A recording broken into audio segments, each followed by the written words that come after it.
Yeah, so we're here today to talk about the work of the Local Knowledge and Intelligence Service, now part of the Office for Health Improvement and Disparities in the Department of Health.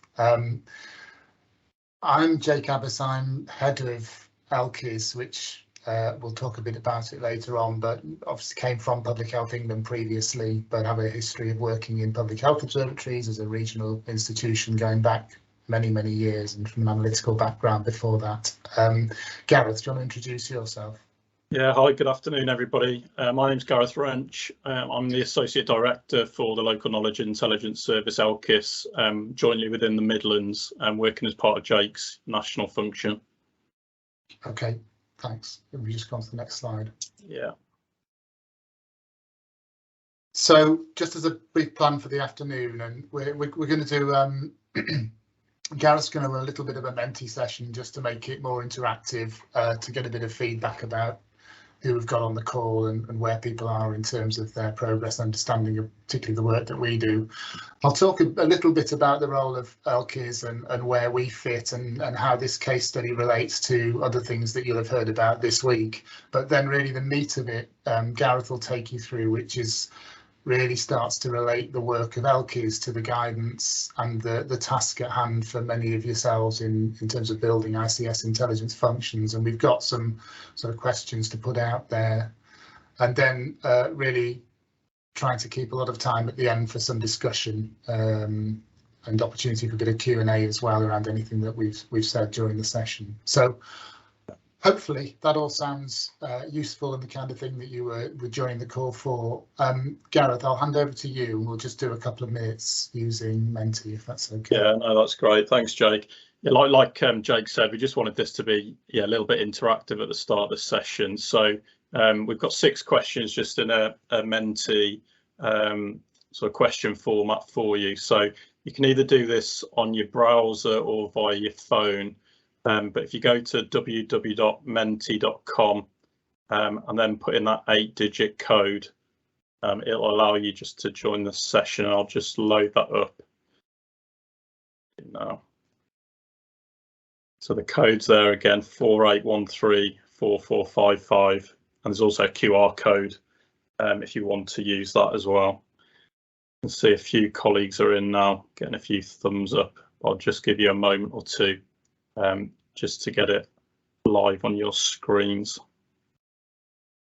Okay, there's quite a few of you in there.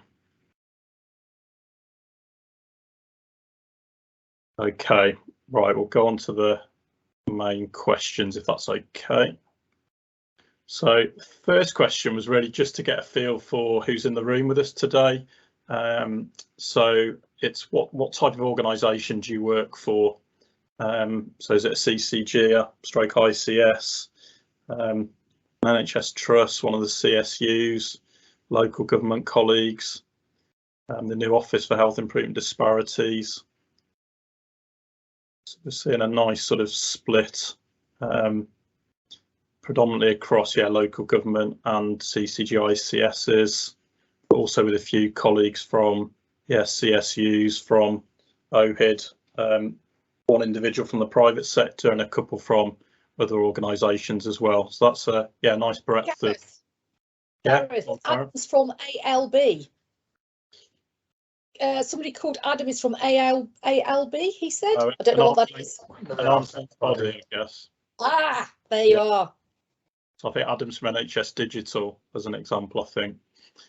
So no, that's great. That just gives a feel for who we've got on the call today. So a nice breadth of the audience. And then the next question is just in terms of how would you best describe your current role? So this could either be your job title, or it could be, how you describe your role to your partner, your son, your daughter, your mum, your grandma. Again, just to give us a feel, it's going to create a bit of a word cloud. So we'll just see what that generates.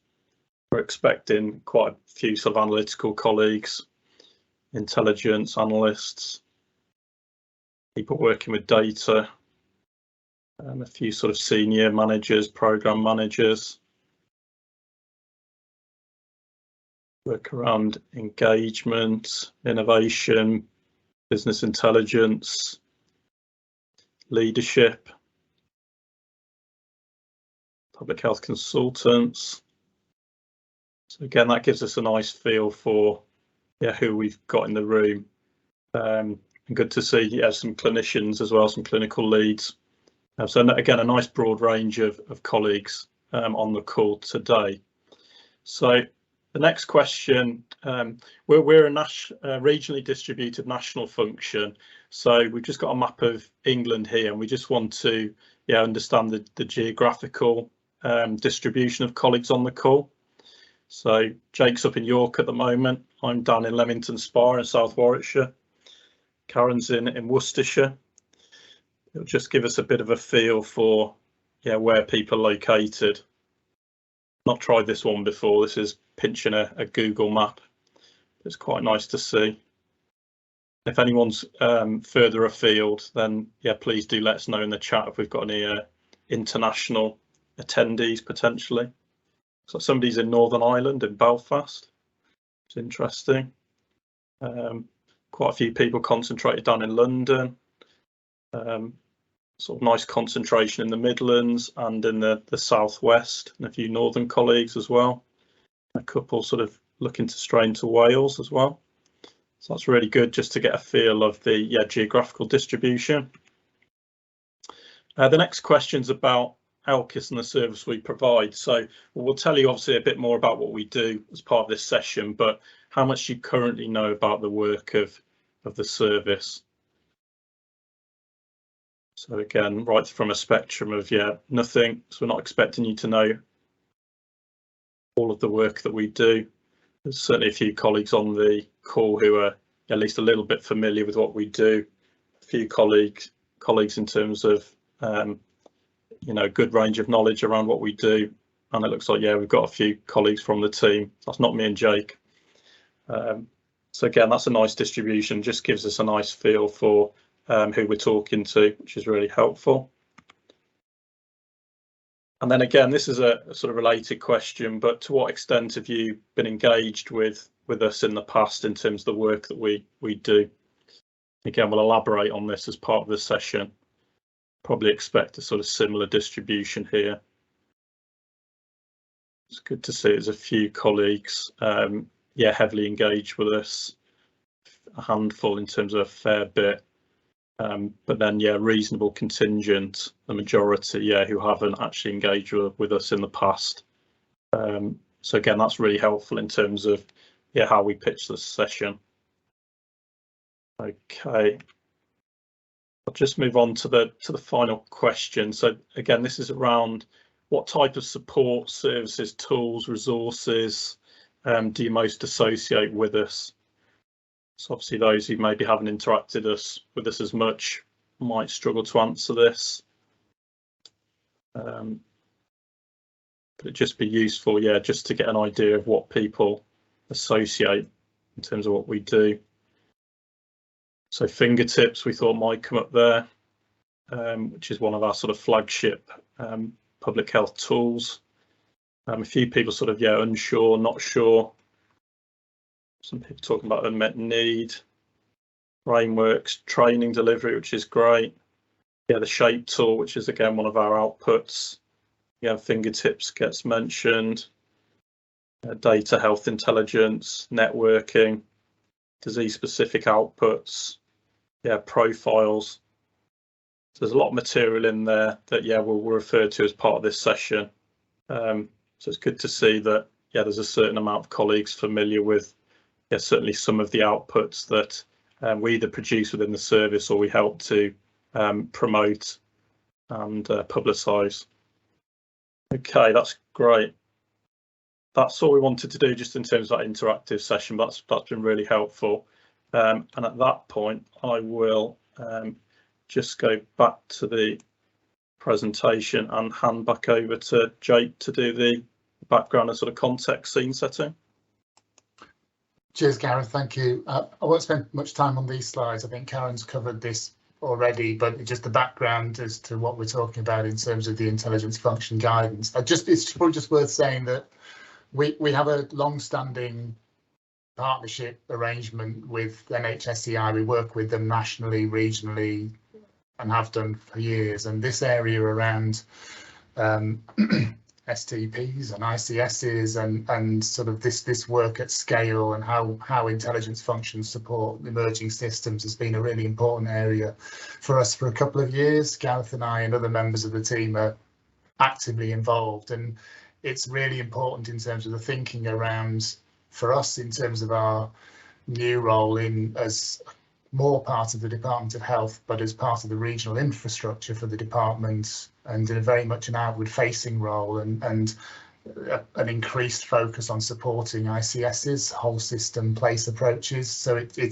we've got a vested interest in understanding and informing how ICS intelligence functions are built, and you know, more importantly for us, as importantly for us, how we relate to them and what our role is and how we can best support and add value to what's being developed locally. We've been involved in the development of the guidance itself and are supporting ongoing engagement around getting it out there and used and gathering feedback. And we'll talk a bit more about some of the practical programs of work that we're involved with now in that sort of space. Next slide, Gareth, please. And they're just the timeframes, which I think still stand in terms of plans. Conscious that with the guidance not formally out yet, it's getting tighter, but I haven't heard that any of these are shifting. But there's clearly going to be a requirement of systems to be responding and developing plans for what they're planning to do locally. And again, part of what we're doing is setting out how we can best support areas who are trying to do that. And that's both in the process, but also, as we'll come on to later, our role as part of a functioning intelligence system in an area.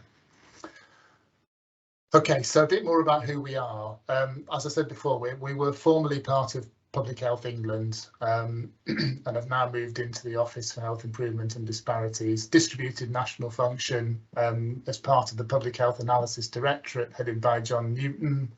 And we have a reporting line directly into Chris Whitty as CMO. So there is an expectation that we are, yes, part of the department, but still with a sort of professional leadership role around public health and a focus on population health priorities and speaking truth to power and support with non-communicable disease surveillance in particular.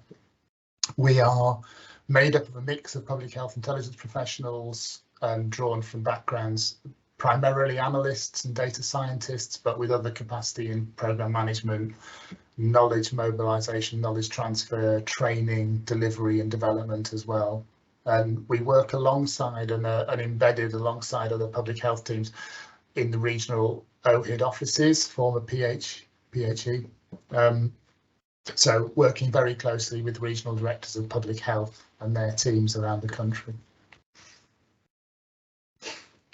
And just a bit more on this case study, as we said at the start, it is slightly different in the sense that we are well-established organisation working at the regional tier. And as a case study, we're trying to set out a stall a little bit in terms of how we can support both during this process of establishing functions, but as I said, also where do we fit as part of what I know many areas are looking at, which is a sort of more tiered approach to delivering ICS intelligence. And by that I mean conversations about scale are really important, and what are the best things that you do at a practice, PCN, place, ICS and regional and national level, and the way that we use capacity and capability and share resource and commission and network are all really important parts of the conversation over the coming months and years about how we do this effectively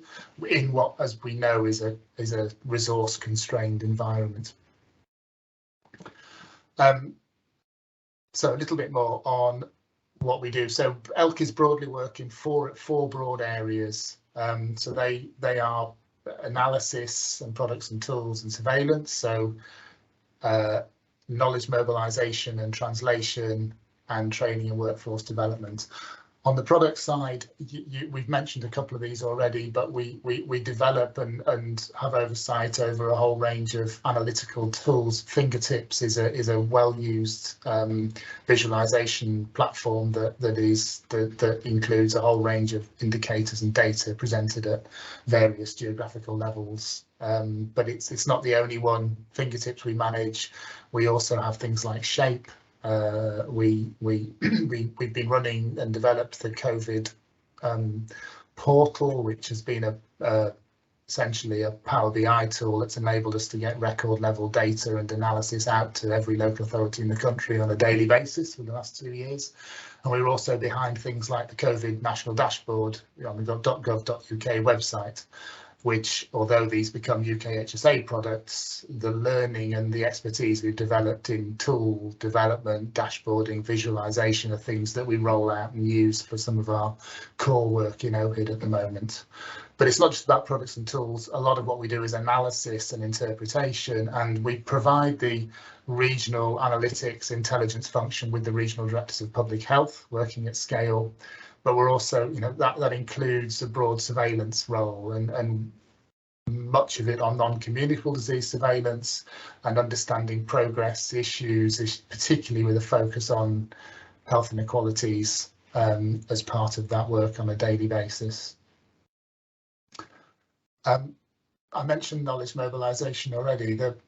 One of the key benefits of having an organisation with reach is that we're able to work at the interface more effectively between local and national, and a really important component of our work is being able to both disseminate at what we call active dissemination, so not just to publish things and hope people might pick them up and use them, but actually to go out to train, to support people in understanding and interpreting the kind of things that we're producing, and that's intelligence products, but also alongside evidence and policy information as well, but also, as importantly, gathering feedback and insight around value and use of the suites of products and tools that we create, and that in turn informs the focus and priorities for the work programs going forward. So, really important role in knowledge mobilisation, and it also includes the way that we relate to networks and systems, and we kind of overlaps into training and workforce development, but the way that we engage is a lot of it is through well-established networks around the country, traditionally aiming very much into the local government, local authority, public health intelligence networks, but increasingly around the country those are much broader, with significant engagement into NHS and other local organisations as well. And then just a bit more on the training and workforce development. Sorry, Gav, just was the training is, we've had a history of doing face-to-face training across broad areas of public health practice, and that's particularly with COVID and improvements in technology. We've been doing a lot more as e-learning as well, and developing national standard modules across a range of areas that Gareth will touch on later on in the session. And then finally, from me, is just to give you a bit more understanding about the service. So we're, like I said, we're operating from offices all over the country with teams based in each of the regions, working alongside regional directors of public health, but increasingly, and again, much of this not necessarily stood up, but enhanced as a response to COVID, where we've got day-to-day working relationships with NHSEI colleagues in particular, working across the regions in joint intelligence units or cells as they were originally set up. I think that was about it in terms of a brief introduction. I was going to hand over to Gareth, who will really get into the meat of the guidance and where we fit and some of the relevant work that we're doing in that space. Yeah, okay, thanks, Jake. Cheers.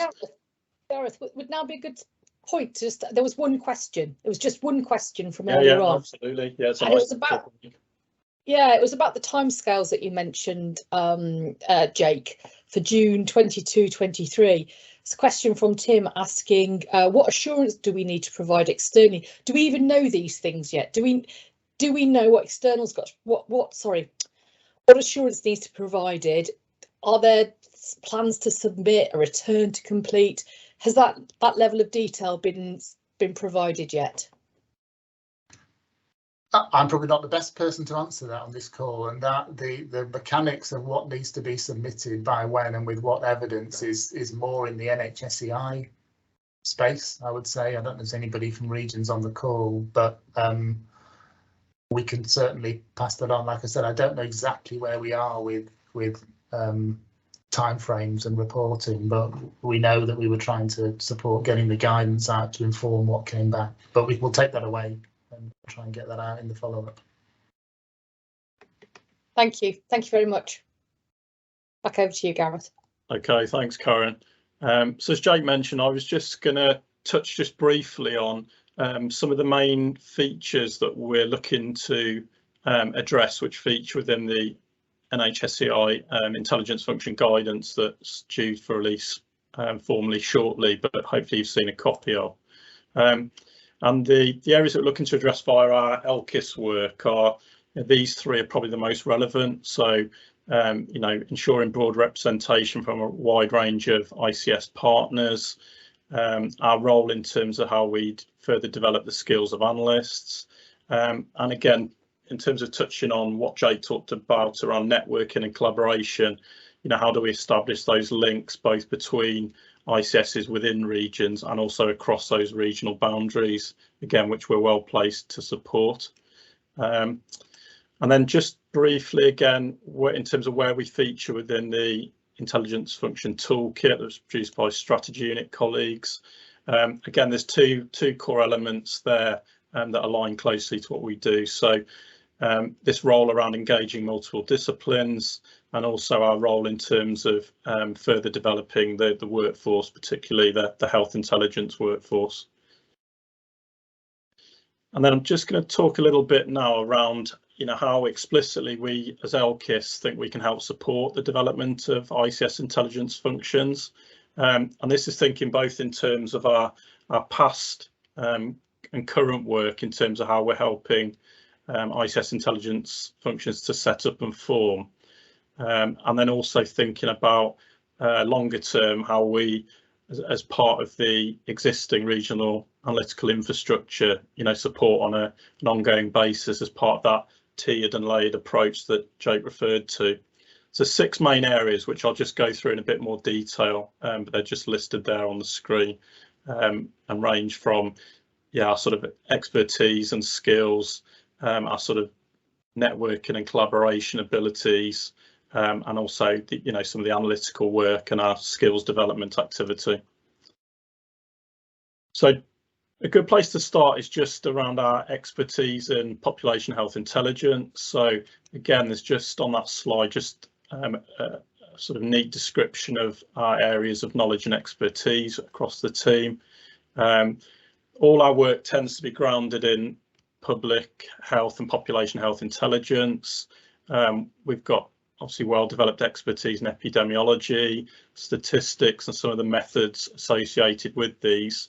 But more recently, we've further developed more specialist skills in terms of things like data science, data visualization, some of the analytical methods that underpin population health management. And really, it's our ability to apply a population health lens to some of the major strategic challenges that we see ICS is having to tackle moving forward. And obviously we do this in conjunction, work alongside both our local authority public health colleagues, but increasingly those in the NHS as well.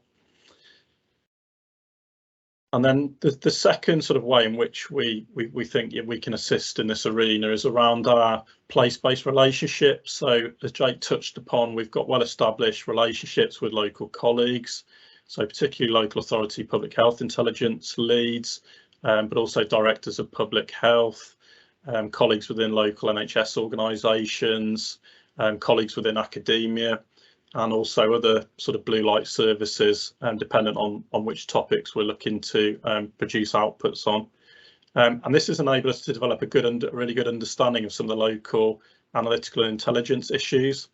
And from that, we're able to, rapidly obtain, understand the sort of user need requirements of people working within systems. And we're able to, collate and respond to some of the soft intelligence that we gather as part of those relationships. It's worth saying that all our local regional work programmes are governed and prioritised by advisory or steering groups, which are comprised of key local stakeholders.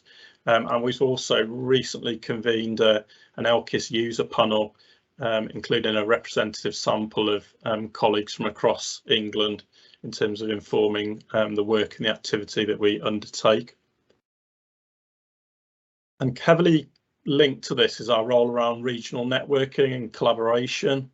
So as Jake touched upon, we've got long-standing active analyst networks of predominantly public health intelligence colleagues, but it's increasingly broadening.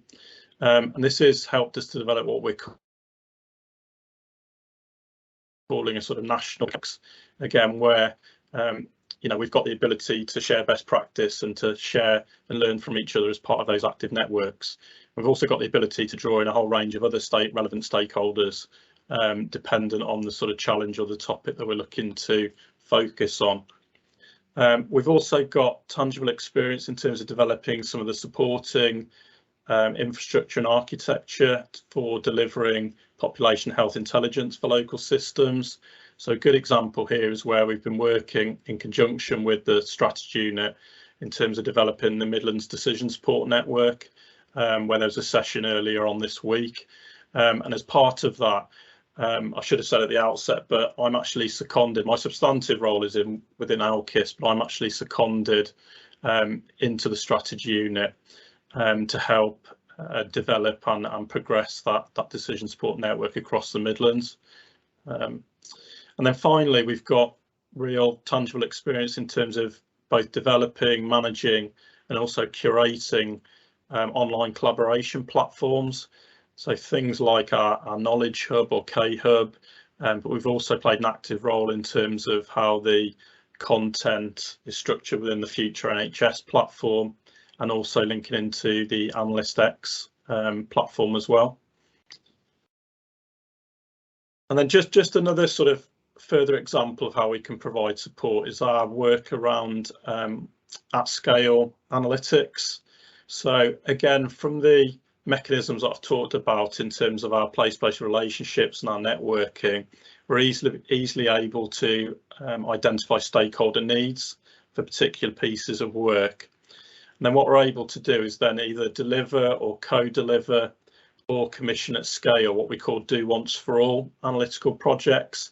So this is where we undertake work on behalf of either a collective of ICSs, or we undertake it at a regional or quite often at a national level. And just to give you a few ideas and examples in terms of those analytical outputs, we've previously produced health inequalities data packs for STPs, some of the trust catchment profiles work that somebody mentioned on the Menti, again, analyses of cardiovascular disease, and also data packs around local maternity services, just as a few examples. We've got another role in terms of what we refer to as knowledge brokering. So this is where, obviously, as a national organisation, we disseminate national tools and analytical products, but we're also able to gather user feedback on their use and their value, and then to capture some of those requirements to take back to the arm's length bodies, ourselves and others, to be able to be in a position to respond appropriately to them and to act on that feedback. And then also we've got the ability to draw upon, as a large-scale national organisation, we're able to draw upon specialist expertise, technical expertise, particularly around things like data science, around health economics, but also around subject matter disease expertise in terms of specific disease areas or key population health issues. So things like expertise around cardiovascular disease or expertise around drugs and alcohol, as a couple of examples. And then finally, One of our key roles is around capability and capacity building, particularly around health intelligence. So there's a couple of tangible examples here where we provided support over probably about the past 3 years now. So we've been embarking on a large-scale skills mapping exercise, and where we've been working with individual ICSs to map their capability and capacity around population health intelligence competencies and their ability to undertake population health management approaches. So I think that at the latest count, we'd embarked on that exercise across almost 2/3 of the ICSs within England. So helping them to understand their baseline position in terms of, the necessary capability and capacity to, be able to do some of this analytical work moving forward. We've also developed communities of practice in specialist areas such as data science. During the pandemic response, we've recruited a cohort of really talented apprentices within our team, again, as a means of bolstering some of the analytical capacity within the wider system. We've also undertaken things like fellowships and had secondment arrangements with external organisations in the past. Again, referring back to our training offer, we've got a core training offer in terms of a 1-day foundation course and a 4-day intermediate training course aimed at a broad range of colleagues within local authorities and increasingly in the NHS. And as Jake quickly referred to, we've also developed a series of e-learning modules, which again is a really neat way of just outlining the sort of breadth of training that we've undertaken recently. And all these courses are freely available on the e-learning for health site. You just need a .nhs.net email or a .gov.uk email address. But again, that just gives you a bit of a feel for the breadth of activity that we undertake around training. And at that point, I'll hand back to Jake, just in terms of doing a bit of a summary and wrap up. Somebody's got a question on population health management, as it was one of your offers. So I don't know if I could just ask that question, Gareth. Yeah. From Chris at Dudley Group. PHM is a phrase people interpret differently, and they use the wider term when they mean a specific element. Is the population health intelligence expertise you have at every layer of PHM or at particular levels? He says system, place, neighbourhood, individual. Yeah, no, it's a good question. I think we've got expertise at different levels. I suppose most of our expertise would be at the system and the place level, but obviously we'd support local authority colleagues in terms of how they undertake PHM at a PCN and working at those different tiers. I don't know if you've got anything to add to that, Jake. I'd say that we'll come on to this a bit in terms of talking about tiered offers and scale, and whilst I think we have staff who have the requisite data science and technical skills to get involved in work at very granular level. We do, as Gareth says, tend to work at population level in terms of things that are more appropriate, rather than getting involved in risk in work around predicting risk and around impactability analysis and linkage at the practice PCN level. I don't think necessarily that's where you'd look for us to be part of a solution in an area. I think and again, it's really good to get people's views on this, and it's one of the things we're trying to understand is where can we add most value, and we certainly wouldn't see ourselves stepping into all aspects of a population health intelligence solution, because as you say, there's lots of different applications at different scales with different sets of skills and local knowledge and relationships that are required. Hopefully that's helpful. Just in terms of a summary, we've talked a bit about a core offer that covers a pretty broad spectrum of support, and a lot of this is obviously dependent on overall capacity, but also dependent on priority, feedback. What are the areas where we really think we can add most value? And as I said at the outset, this is part of what we're trying to do, is to understand actually, that it will vary from place to place. And you know, one of the main bits of learning from the work we've been doing on skills mapping that Gareth mentioned is just that areas are in very different places on this in terms of how much they've invested, how much experience, resource capacity they've got, and what the nature of the partnership is as well. So we're able to dial up or dial down different components of this based on what's needed, but they are sort of broad aspects of a program of work. We'll get a flavour nationally, hopefully coming out of this as to whether there are certain things that are potentially more important. But it's probably worth mentioning, you know, we're working at the regional tier. In any system, there is going to be a call down offer that you will be able to make use of that we think will add value and support any intelligence function across the country. And what we really don't want is people not to be aware of that and not to make use of what's there at the moment. And really heartening in some ways that lots of people don't know anything about us at the outset from this course. So it's good to be able to speak to a new audience, and would really encourage people to follow up with conversations with the contacts that we're listing at the end. And Jake, yeah. This is free. This is a free offer, isn't it? This is, or is there a cost to it? No, I'll come on to that. There is a core offer at the regional tier, assuming we, you know, as an organisation with a regional tier that we continue, which, you know, we're expecting we will. That to work at the regional tier, you need to be adding value, and the areas that we described are things that make sense, you know, and things that you should do through a centrally funded model that will be of value to places working locally, but also of value to the national agencies that are resourcing it. Gareth, we'll just go on to the last slide. Yes, penultimate slide, sorry. So it does, though, open up a question for us. So we've got a core offer, something a kind of it's a core, but can be, as I said, flexed according to the specifics of each region or place, but core areas of support that you would expect to be able to access.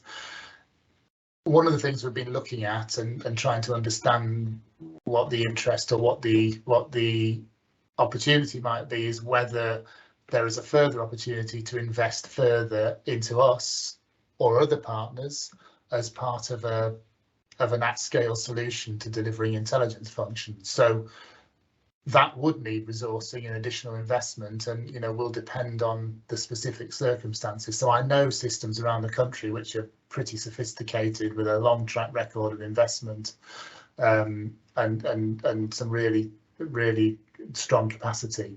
Other areas where we're just starting out, and lots of areas I definitely know where the requisite partners in an emerging ICS aren't at this stage prepared to throw up capacity to work at scale because they've got more than enough to do in the places that they're directly working with. So there is a kind of opportunity to say, well, actually, are there things we should do across the board? How do we make use of the core offer that's there? Or actually, if we're building something more than that, do we invest in a more enhanced drawdown offer from a regional agency, us or somebody else, public or private sector, to enhance and fill the gaps or components that we think would be better buying in or investing in jointly?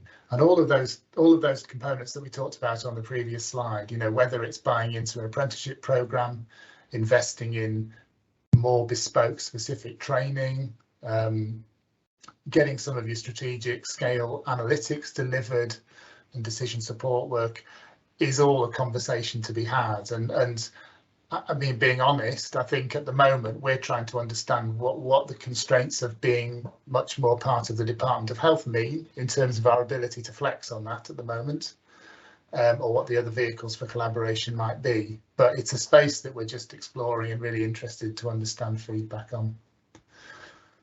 Okay, I think just the final slide was some contacts for my team. So as Gareth said, although he's on parts of comment at the moment, we've got regional leads around the country who each have their teams and would really welcome contacts with colleagues on the call for a follow-up conversation and to understand anything more about the work that we do.